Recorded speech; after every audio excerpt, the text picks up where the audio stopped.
सोना हम भारतीयों की पहली पसंद है। कभी हमारा देश भी सोने की चिड़िया हुआ करता था, लेकिन फिर भी हमारे भारत में काफी सोना है। सोना विवाह शादियों से लेकर प्रत्येक त्योहार पर खरीदा जाता है।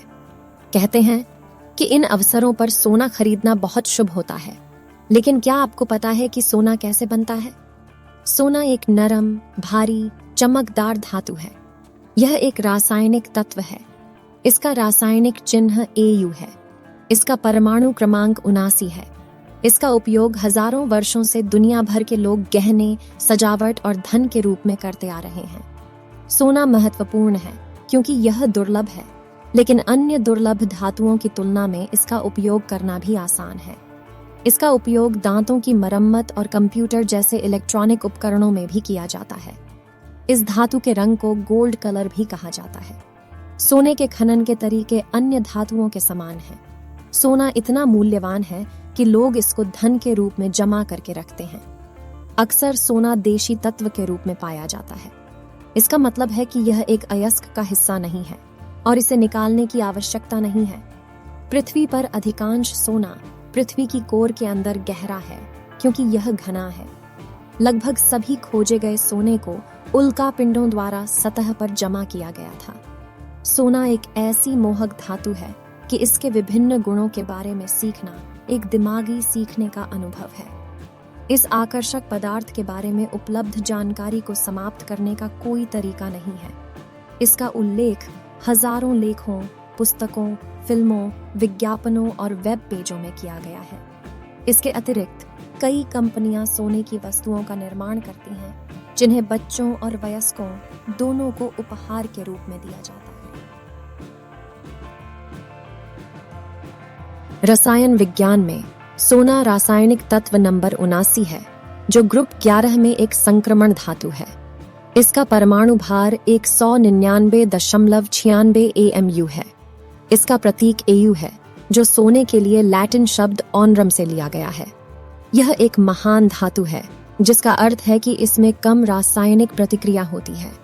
सोना बहुत मुलायम होता है। एक सुनार इसे धातु की पतली चादरों में ठोक सकता है। यह तन्य भी है, जिसका अर्थ है कि इसे तार में खींचा जा सकता है। जब इसका उपयोग पैसे या गहनों में किया जाता है, तो इसे कठिन बनाने के लिए इसे अक्सर चांदी या किसी अन्य धातु के साथ मिश्रित किया जाता है। अधिकांश धातुओं का रंग धूसर होता है। सोना अपने इलेक्ट्रॉनों के व्यवहार के कारण पीला होता है। सामान्य उपयोग में एकमात्र अन्य धातु जिसमें गैर ग्रे रंग होता है, वह तांबा होता है। यह ध्यान देने योग्य है कि रिकॉर्ड इतिहास की शुरुआत के बाद से सोना अस्तित्व में है।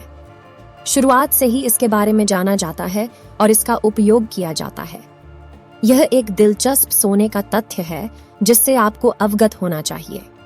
उदाहरण के लिए मिस्र लगभग 5000 साल पहले सोने के उपयोग के लिए प्रसिद्ध था और अन्य प्राचीन सभ्यताओं ने भी इसका उपयोग किया था। भारत के इतिहास में झांक कर देखें तो सोने का काफी महत्व देखने को मिलता है।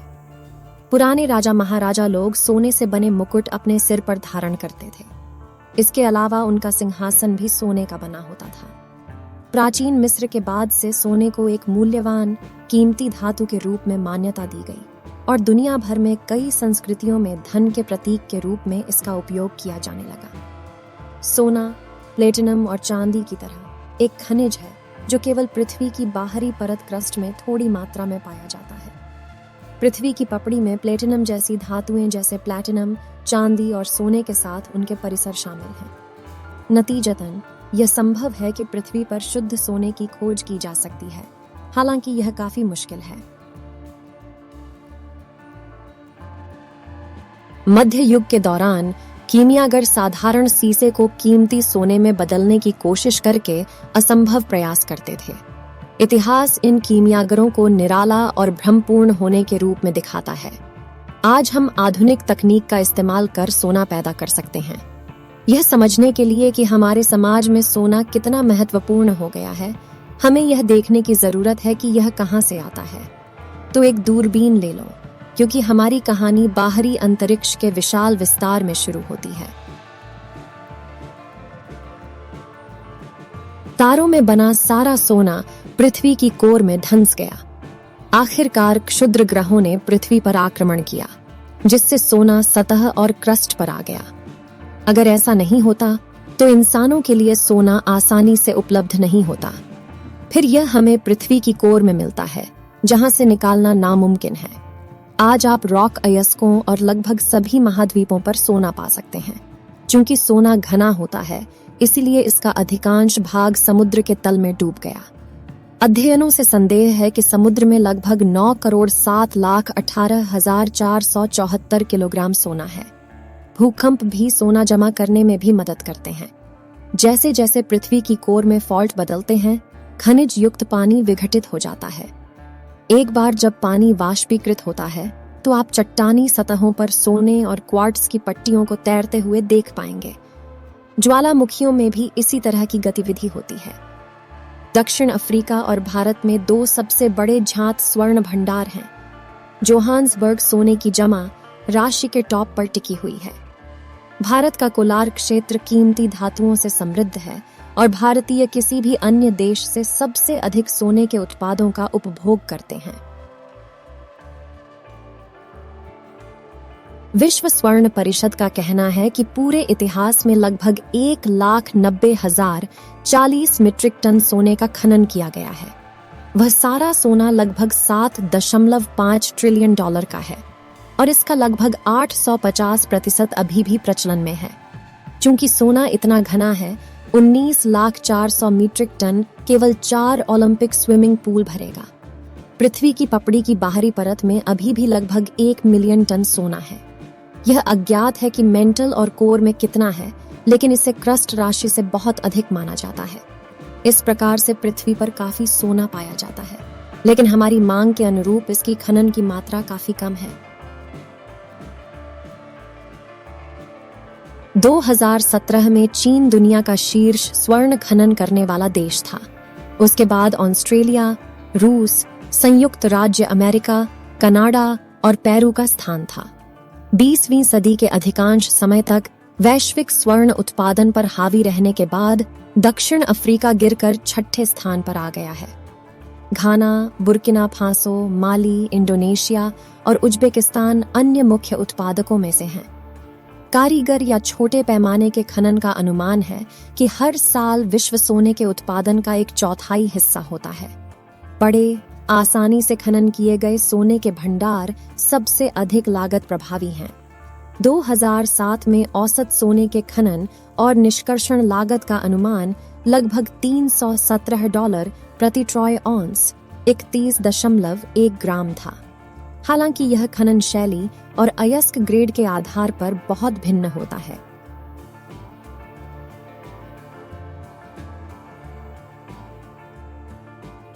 चूंकि शुद्ध सोना नरम होता है, इसलिए गहनों में इस्तेमाल होने से पहले इसे अक्सर आधार धातुओं के साथ मिश्रित किया जाता है। इसकी कठोरता और लचीलापन, पिघलने के तापमान, रंग और अन्य गुणों को बदल दिया जाता है। कम कैरेट मिश्र धातु जैसे कि 22 कैरेट, 18 कैरेट, 14 कैरेट या 10 कैरेट में बड़ी मात्रा में तांबा या अन्य आधार धातु, साथ ही पैलेडियम या चांदी होती है। निकल एक जहरीली धातु है और निकल सफेद सोने से इसका उत्सर्जन यूरोप में नियंत्रित होता है। पैलेडियम सोना मिश्र धातु निकल आधारित मिश्र धातुओं की तुलना में अधिक महंगे हैं। शुद्ध चांदी या स्टर्लिंग चांदी की तुलना में उच्च कैरेट मिश्र धातुओं में संक्षारण प्रतिरोध अधिक होता है। धातु और सोने के यौगिकों का उपयोग लंबे समय से चिकित्सा में किया जाता रहा है। शुद्ध सोना आमतौर पर एक धातु के रूप में, संभवतः डायोस्कोराइड्स, संभवतः शैमैनिक चिकित्सकों द्वारा झांत सबसे पुरानी प्रकार की दवा है। मध्ययुगीन काल में सोने को आमतौर पर किसी के स्वास्थ्य के लिए मददगार माना जाता था, इस धारणा के साथ कि इतनी कीमती और प्यारी कोई भी चीज स्वस्थ के अलावा और कुछ नहीं हो सकती।